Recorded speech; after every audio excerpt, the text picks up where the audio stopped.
or whatever you want to say. And she goes, so I probably owe somebody an apology. I'm glorifying obesity all over the place.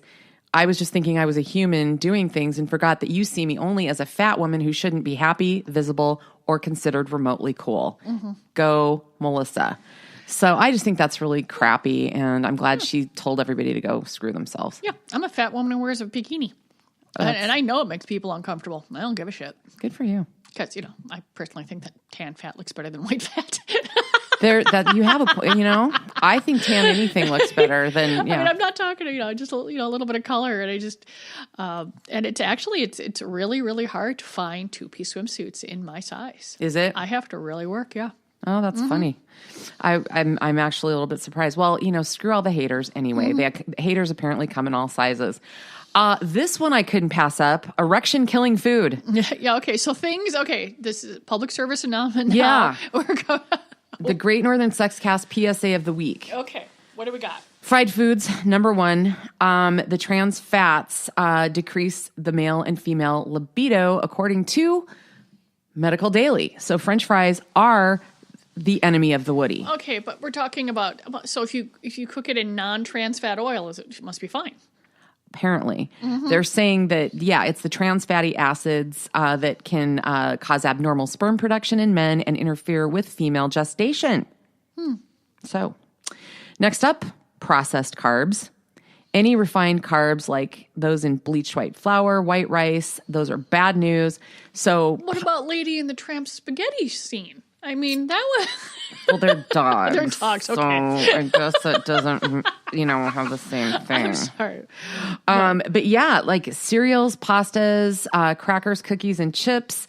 Refined carbs will cause testosterone levels to decrease, and the sugars from the carbs, obviously make you gain weight and increase estrogen levels in men. So that also is a drain on the testosterone. So stick with the good carbs like veggies and whole grains. Personally, I think Italy would and China with their noodles would disagree with this. And Italian guys are, notoriously randy on the street and grabby.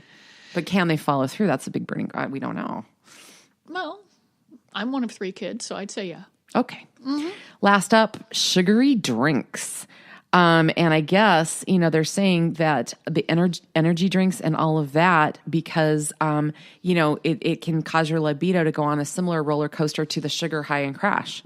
Well, your whole body's crashing. So, I mean, I can't imagine that if you were exhausted or crashing, that your penis was still going to go, woo! It just, no, yeah. That's about the only one there that I think makes a little bit of sense. A little bit more sense. Yeah. So I'm gonna turn it around. I am not a medical professional. Okay. I simply like my pasta. I love the disclaimer. If we had a compliance department, they'd be very happy with you right now. So I'm going to give you an upper story after the downer. No pun intended. Acupuncture is now being touted as a possible help for premature ejaculation and ED, which doesn't surprise me, but I'm sure guys everywhere are crossing their legs going, oh my God, are they going to jab the needles into my dick? Not necessarily. Have you ever had acupuncture, Colleen? No. It's fantastic. I am not even kidding you. Honestly, I've never heard a bad word. It's from the folks around me. It's amazing. Okay. And, I've had it quite a bit of it for different things, not the least of which was a sprained ankle that literally, it took the swelling out and I was able to immediately walk. And they said, don't walk. You're going to think you can walk and you will be able to walk, but don't walk. Like pretend like it's still sprained, but just, they took that horrible throbbing swelling out. What did I do? I walked, and then the swelling came, completely right back. And I had to go do it again. And they're like, okay, we're not going to do it unless you promise to follow the fucking instructions. And I'm like, okay. But it's kind of amazing. And so it's not surprising. So if anybody is suffering with this, and they it's quite a lengthy article. We've got the link. It'll be up on the Great Northern Sexcast Facebook page.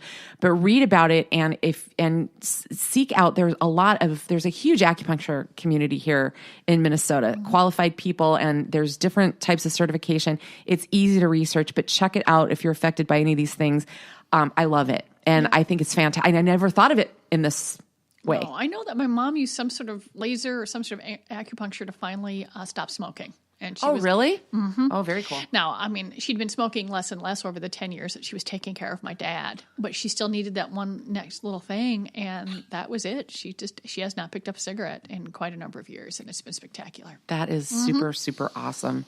Well, last week, the word of the week at the Great Northern Sexcast was teledildonics. Yeah, I was thinking about that. I mean, really, how just like sexual hell. I mean, it's a weird word. I love it. I mean, I like it, but it's really hard to say. But it sounds so techie and now. I love it. Well, at least it doesn't have the word cyber in it. Oh my God. Oh yeah. Can we just get rid of that word? There's got to be something else. But the telepart always has, the transportation, like you're going to teleport your dildo. And it's like, okay, I don't know about that, but I think I like it. Well, this week's word is Kisspeptin. Okay. And this is the name of a new drug alleged to boost patients' sex lives. This is it's a hormone that is believed to help in the treatment of psychological sexual problems, okay? Kisspeptin. So apparently this is a naturally occurring chemical that stimulates the release of other chemicals linked to reproduction. So it's kind of a long, boring article citing medical stuff, but they talk about MRI scans showing enhanced activity in the regions of the brains stimulated by sexual arousal and romance when kisspeptin was increased. So they're working on using this to help people with, any number of psychological sexual disorders. What do you think? Anything that they can use to help. I mean, I don't think everything's just going to be drugs, but I think the drugs and talk therapy or this or that is always going to, if you can.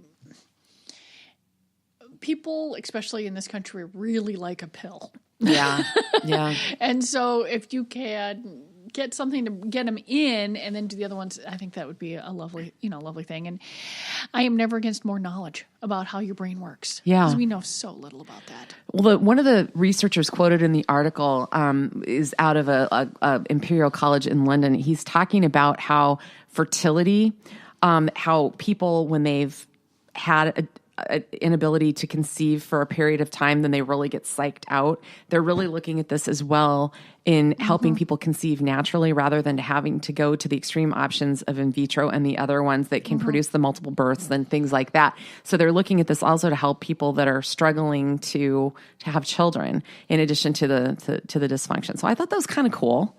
I love, I just really, the fact that people are taking the fact that your brain is important. Yeah. There's a lot going on there is wonderful. It really is. It is, and very cool. So, okay, so if today is the second, third.